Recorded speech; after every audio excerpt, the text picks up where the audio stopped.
one point I wanted to make about the whole issue of race in this country, which is totally out of sync with the very distorted, grotesquely distorted view of America by Reverend Wright, and that is, increasingly, I think there's been more and more racial reconciliation in this country, and the feeling that people will elect someone to the presidency, whether they're black, brown, white, whatever, if they just feel they can do the job and they trust them.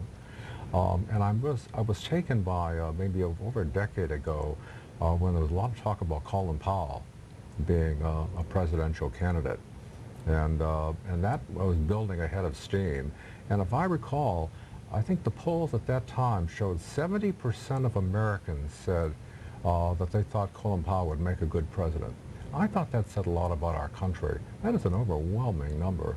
And in the end, he held a news conference and for personal reasons decided not to do that.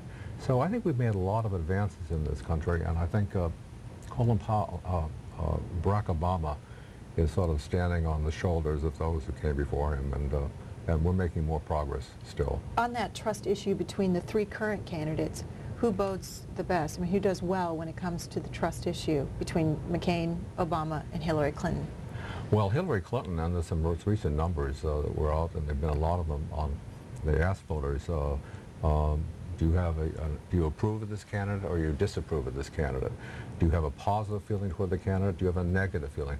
No one has higher negatives than Hillary Clinton, and the last ones, she was in the mid-40s. That's very, very high, and it's been as high as 50. Obama has very, very low negatives. People tend to just like him, and he has an appealing personality and persona. And the same with McCain. He also has very low negatives and very high favorable ratings.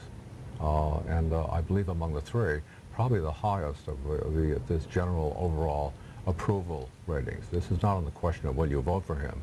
Just generally approve of this candidate. So that's where it is. So the negatives hurt Hillary, and the positives work in the favor of McCain and Obama.